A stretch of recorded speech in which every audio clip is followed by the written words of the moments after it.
Son las 7 de la mañana con 12 minutos, 7 y 12 de la mañana. Cuando estos días hablábamos de la huelga de docentes, puntualizábamos un tema.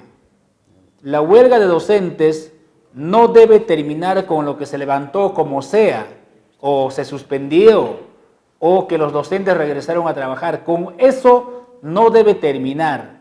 Decíamos de que este tema de la educación realmente debe incumbir a todos, a periodistas, a funcionarios, a profesionales de otras carreras, a todos.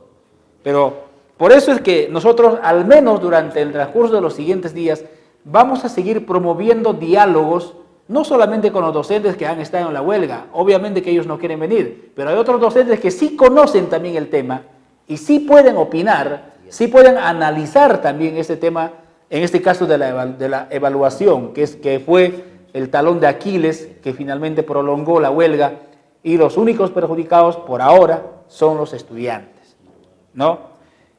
Por eso, el día de hoy hemos invitado a un docente, además promotor de educación en Ayacucho, el licenciado Roger Mendoza Muñín. Él quiere también dar su opinión al respecto de esta evaluación, de la huelga. ¿Qué está pasando realmente? ¿Qué opina él? Y usted también, ¿qué opina? Pero viendo el lado positivo, no solamente viendo el lado negativo, como todo lo puede haber. Vamos a darle la cordial bienvenida, en todo caso, a nuestro invitado del día de hoy, a Roger. Roger, ¿cómo está? Buenos días. Buenos días, Claudio. Es un gusto estar en tu programa y poder abordar estos problemas coyunturales, como es el problema de la huelga magisterial, que felizmente ya ha concluido, y sobre todo ver este tema del que ha sido el punto, digamos, donde el gobierno y los docentes no han llegado a un acuerdo, que es exactamente la evaluación docente. Así es, y también hubo, digamos, un choque entre pobladores, entre padres de familia, los estudiantes, los profesores. Algunos consideran que sí, otros decían que está mal, otros decían que los profesores son abusivos, que lo uno o lo otro. Se generó especulación por falta de información, que todo el mundo hemos llegado a esa conclusión. ¿Cuál es tu opinión tuyo de esta huelga? ¿Qué tan positivo fue esta huelga según su punto de vista? Bien, Claudio, en sí el problema educativo es un problema complejo que no data pues de ahora, sino esto data de más de 30 años. Recuerda que en los años 70, 80, el docente era considerado clase media y era revalorado. A partir de los años 80, 90, honestamente, esto ha ido en desmedro, haciendo que el docente pues prácticamente sea considerado ahora incluso menos de clase media y hasta menos que un proletario. Incluso les pagan menos que a otros sectores. Y a eso habría que agregar inclusive, es la última o casi la última opción en el nivel de educación superior.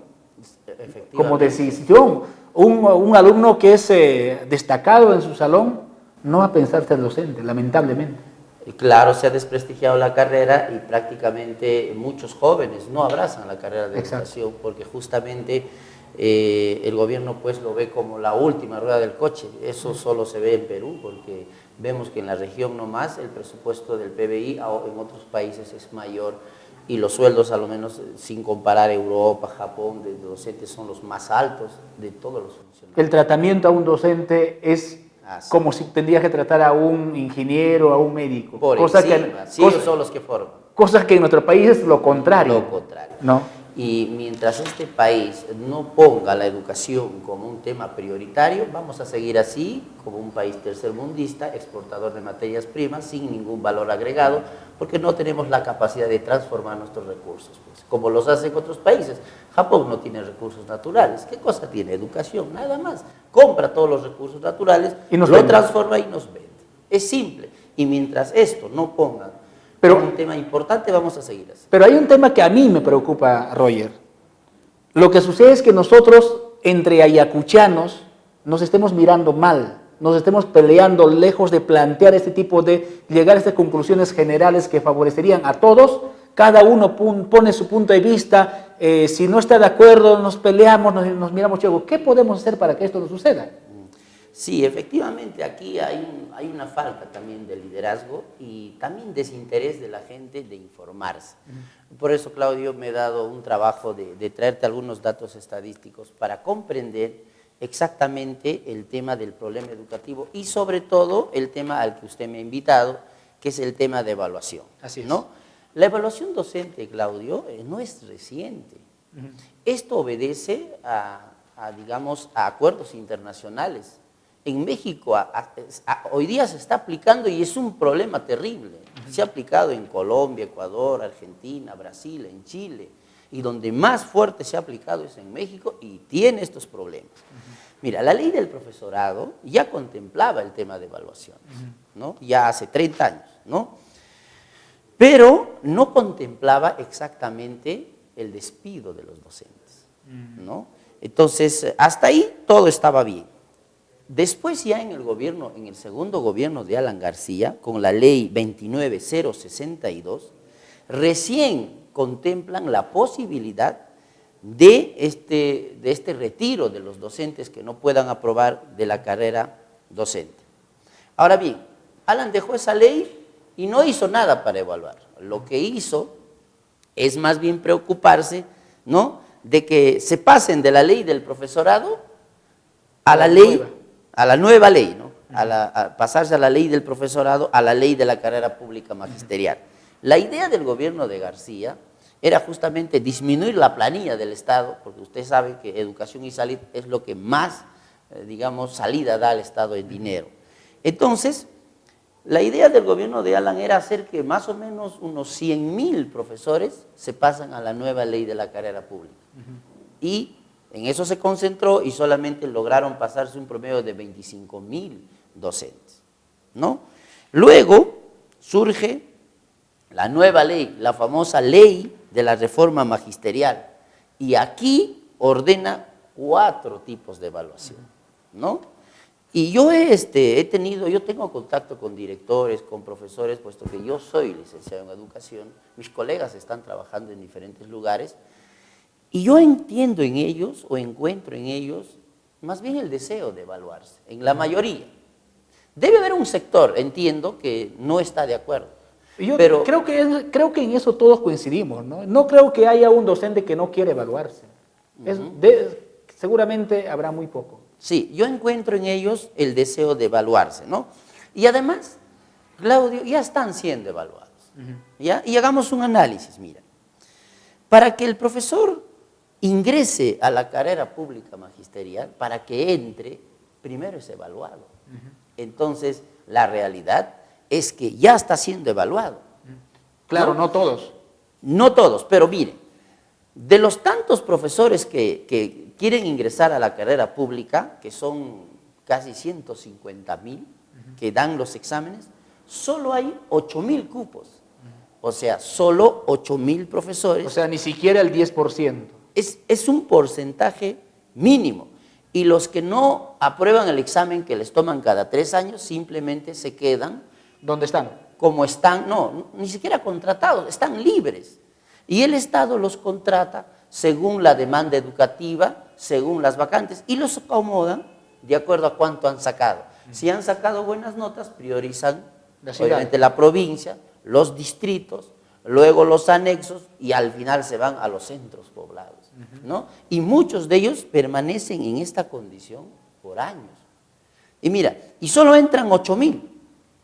Y aparte de eso, que han quedado afuera, cada año dan examen para ser contratados por el año lectivo. Es decir, les contratan por los 10 meses y les pagan un mes en enero y la mitad en febrero, y luego vuelta postulan, entonces no están en la carrera pública. ¿Y cuántos son esos? Más de 150.000.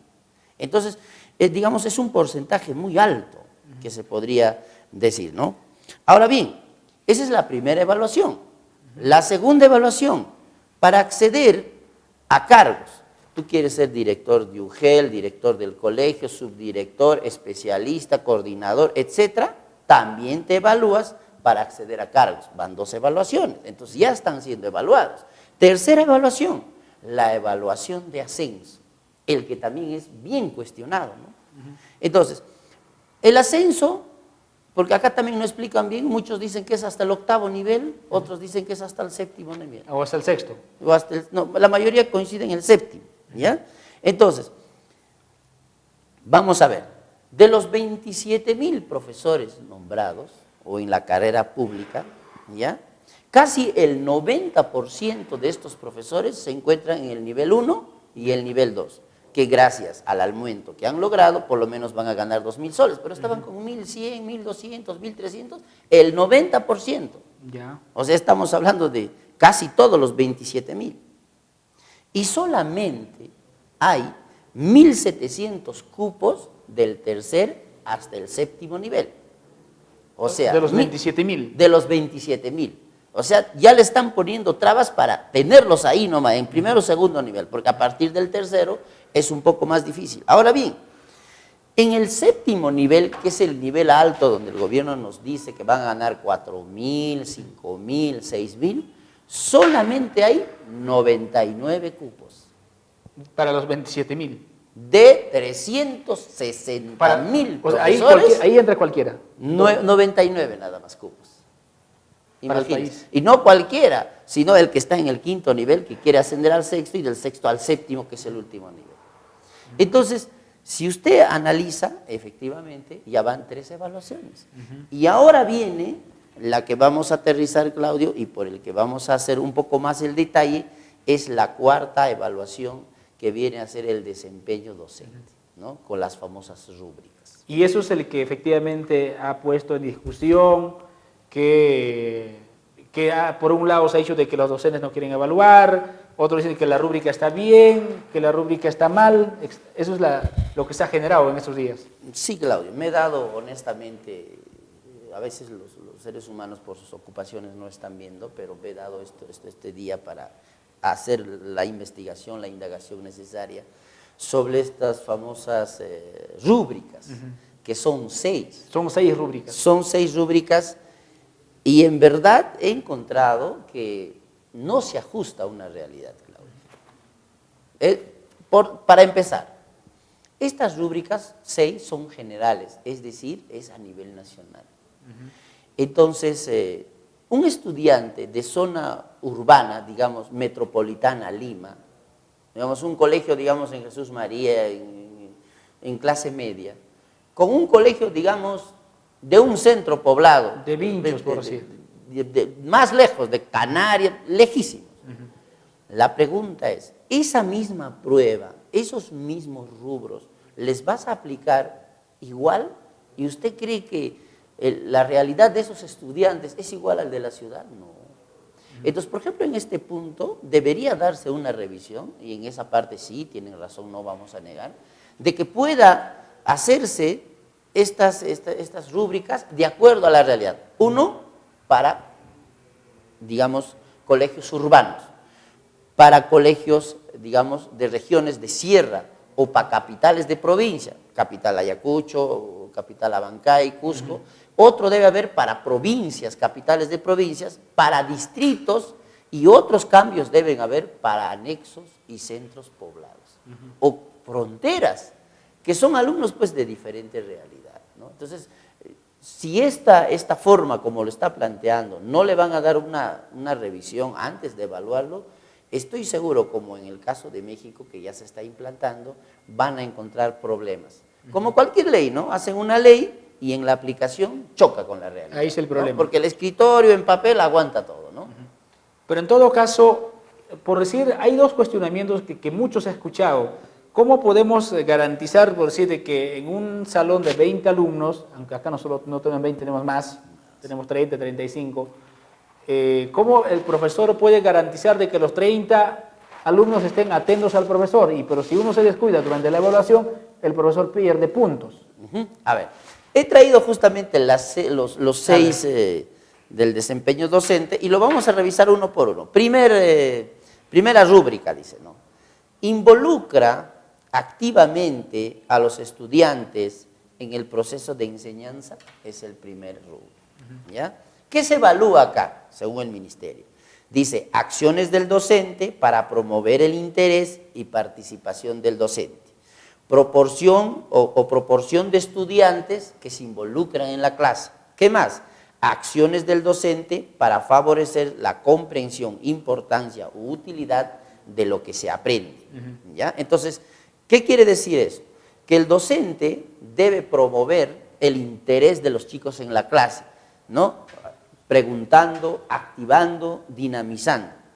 Ahora bien, esto lo tienes que hacer, digamos, en 60 minutos, necesariamente, pero vamos a ver que en un salón, si nosotros vamos a la realidad, en un salón de 35, que es el promedio, entre 35 y 40. Así estamos ahora. Entonces, siempre de los 35 y 40 hay 3 o 4 alumnos que siempre participan, que sí le prestan interés. Entonces, tú vas a hacer una pregunta para activar, yo va a decir. Vas a preguntar al otro, yo profesor, yo. Siempre son, entonces, no, tú no puedes participar. Que participa el que nunca participa, el tímido, el cohibido, el que de repente está desnutrido, o el que tiene problemas familiares, o el que no asiste siempre a clases, etc. Entonces, si tú no involucras, ¿no? ¿Quién se jala en esta rúbrica, por ejemplo? ¿No? El docente, ¿no? Muy deficiente, jalado. El docente no ofrece oportunidades de participante, es decir, más de la mitad, o sea, casi el 75% del aula tiene que participar. Entonces tú tendrías que preguntar por lo menos a 25 alumnos, activarlos. De los 35 de los 35 para que apruebes. Y la realidad es que no es así. Mire, si yo tengo 10 alumnos en un aula, sí lo puedo hacer. Porque lo dinamizo, los hago participar, los hago grupo, etc. ¿No? Entonces, eso es uno de los criterios de la primera rúbrica. Que no va con la realidad. Que no va a la realidad, ¿no? Y que obviamente va a tener ciertos problemas. Okay. La rúbrica 2 dice, maximiza el tiempo dedicado al aprendizaje, o sea, ¿qué se va a evaluar acá? Dice, tiempo de la sesión en que los estudiantes están ocupados en actividades de aprendizaje. O sea, todos los alumnos tienen que estar o copiando, o atendiendo, o haciendo grupos, pero ocupado en el aprendizaje. Fluidez con el que el docente maneja las transiciones entre actividades e interrupciones y acciones accesorias. ¿Quién se desaprueba? Desaprueba más de la mitad del tiempo de la sesión, los estudiantes no están dedicados al aprendizaje. O sea, si digamos de 60 minutos que te dan, media hora te has dedicado digamos, a enseñar netamente y la otra estás jalado. Entonces, ¿cuánto tienes que enseñar? Por lo menos, siquiera 50 minutos. 50 minutos tendrías que estar netamente clase. Entonces, acá no contempla, por ejemplo, ¿no? Cuando tú entras a un salón, Claudio, el profesor anterior te deja la pizarra sin borrar. O lo deja la pizarra llena. Y los chicos en su juventud, en su adolescencia, profesor, estamos copiando. Tú no lo puedes entrar, borrar inmediatamente. No, estoy siendo evaluado, ya está pasando mi tiempo. Entonces, ahí nomás siquiera 5 minutos. Hasta que tú entres, de repente el profesor anterior ha hecho grupos, ha dinamizado, han modificado las carpetas. Señores, enderecen sus carpetas. Cuestiones previas, recojan los papeles, por favor. Poner las normas de convivencia, ya te llegó 10 minutos. De repente un alumno pide ir al baño. Profesor, un ratito voy a ir al baño. Esa es la realidad. La realidad es así, pues. Profesor, voy a ir al baño. No, usted no puede salir al baño. Y va a estar molestando en la clase. Quiero ir al baño. Y no te va a dejar concentrar. De repente de la PAFA o de la dirección o de la recordación viene un papel para sellar en sus agendas. ¿No? O de repente vas a repartir materiales, copias. Tendrías que como casino, es decir, la realidad en verdad. Entonces, por ejemplo, en este rubro, si yo fuera docente, yo sugeriría al ministerio o a los especialistas que no sea pues 6 minutos, sino de los 60 por lo menos 15 minutos, ¿no? Porque claro, si no, la mayoría se va a jalar. Ya. Ahora bien, hay otra rúbrica. Promueve el razonamiento, la creatividad y el pensamiento crítico, ¿no? Aquí también, mira, ¿qué aspectos se evalúa? Dice, actividades de interacción, sea entre docente y alumno, entre estudiante y estudiante. Promueve efectivamente el razonamiento, la creatividad y el pensamiento crítico, ¿no? ¿Quién se desaprueba? Dice, el docente solo realiza, dice, aprendizajes repetitivos, memorísticos, de datos, de desarrollo de ejercicios. La realidad de la educación es que los estudiantes tienen que copiarlos. tienen que asumir datos, tienen que memorizar. Pues, o sea, si yo soy profesor de historia y voy a hablar de personajes, tienen que saber quién es ese personaje y qué hizo. ¿Cuándo fue la independencia del Perú? Tienen que saber de memoria, pues. Entonces, no necesariamente, ¿y quién se aprueba? Dice, ¿quién aprueba? Dice, los estudiantes identifican y, digamos, aplican sus formas de pensar y sus acciones, contrastan ideas, argumentan una postura, toman una decisión, resuelven problemas novedosos. ¿Usted cree que los estudiantes toman posición? Honestamente habrá pues uno que otro grupo, la realidad no es eso, ¿no? Entonces, tienes que dar, y si tú das datos, memorizas, estás jalado. Esa es la tercera rúbrica. La cuarta, evalúa el progreso de los aprendizajes para retroalimentar a los estudiantes, ¿no? Y educar o adecuar su enseñanza. A ver, ¿qué se evalúa acá en la cuarta rúbrica? Dice, monitoreo que realiza el docente del trabajo de los estudiantes y sus avances durante la sesión. O sea, monitorea calidad de la retroalimentación que el docente realiza. Ahora, ¿quién se desaprueba? Se desaprueba el docente que no monitorea, no da retroalimentación, ¿no? Y no, digamos, evade preguntas de los alumnos y, digamos, no corrige las respuestas incorrectas. ¿Y quién aprueba? El destacado es el docente que monitorea activamente, involucra el progreso y retroalimenta. Para que tú retroalimentes a los alumnos, a más de 30, retroalimentando a cada uno o recordándole los temas, en la dosificación del tiempo pierdes. Entonces, tienes que estar cuidándote del tiempo, del orden, del respeto, de la retroalimentación, del análisis crítico. Tienes que cuidarte también de que propicies un ambiente de respeto, ¿no? Y la sexta rúbrica, Claudio, es regula positivamente el comportamiento de los estudiantes, ¿no? ¿Y qué evalúan acá? Tipos de mecanismos que emplea el docente para regular el comportamiento y promover el respeto de las normas de convivencia en el aula, positivo o negativo, sin maltratar. Eficacia de mecanismo para regular el comportamiento. Tú no puedes, por ejemplo, llamarle la atención, no puedes lastimarlo psicológicamente, no le puedes condicionar con que no te dejo salir al recreo, no te voy a dar más tareas, o sea, son varios rubros que lo podemos discutir, como le digo, Claudio. En otras palabras, si esto vamos a agrupar en una sola idea, para empezar, no podemos tener más de 20 niños en un aula, si realmente de alguna manera 15. queremos aplicar. Así como está, siquiera 15. 15 como mínimo. Sí. Si tenemos más, no vamos a poder. Empezando por ahí. ¿Ya? Y la realidad no es así. Hay aulas multigrados. ¿Ah? Ahora, ese es otro taller. Ahora, debería haber una rúbrica especial para multigrado. Ahora, el otro tema es de que antes de esto tenemos que ver la calidad de niñas y niños que tenemos. O sea, niños sanos.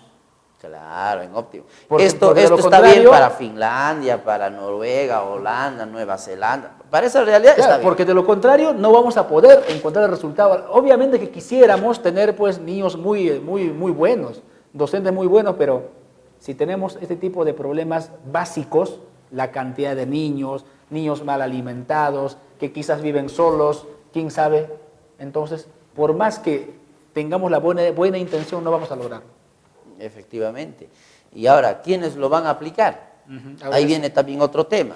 El ministerio ha dicho que van a ser directores o subdirectores certificados, ¿no? por el Ministerio de Educación, pero también va a haber docentes certificados, ¿no? Si el director, digamos, se ha certificado, te va a poder supervisar o evaluar la clase, pero esto también se puede utilizar políticamente. Digamos, si para mí un profesor es incómodo o yo tengo un clima laboral, busco la quinta pata en el colegio, entonces yo lo evalúo y ya, aunque voy a tener la segunda opción, pero en la primera opción ya te he jalado, ya tienes una menos, ¿no? Entonces, ahora, políticamente también, o sea, por ejemplo, el profesor que ha hecho problema, Pedro me parece, Pedro Castillo, y así lo quieren sacar de la carrera pública magisterial, le pueden buscar por ahí y retirarlo. Entonces, la idea de repente no sea necesariamente retirarlo, ¿no? Claro. De repente sería dejarlo en su escala 1 o 2, o moverlo a actividades administrativas, Claro, no pero ahí- necesariamente pero ahí aula, también- ¿no? Claro, pero ahí también viene un problema. O sea que son cosas que realmente hay que discutir. Esto no es una discusión, digamos, solamente de periodístico, o tiene que haber una discusión técnico donde participen todos los involucrados, ya sea autoridades políticas, docentes, especialistas. ¿Para qué? Para llegar a un punto de que, y plantear desde acá, oiga, por esto y por esto la evaluación no puede ir de esta forma. Claro, Pero- el ministerio dice que ha socializado, que ha habido mesas técnicas, mesas de trabajo. Pero ha sido una socialización a pero- grandes rasgos, quizás por claro. obligación, que finalmente para justificar de que sí hemos conversado. Claro, en verdad, porque a un docente de aula, en verdad, le dices, estos temas vamos a evaluar, y yo estoy seguro que hubieran cuestionado y no hubieran dado así, y hubiera salido una mejor propuesta. Por supuesto. Definitivamente, y en el ministerio, pues lamentablemente, pues hay de otras carreras, ¿no? Sin desmerecer, hay administradores, economistas, psicólogos. Por ejemplo, la jefa de evaluación nacional es una psicóloga.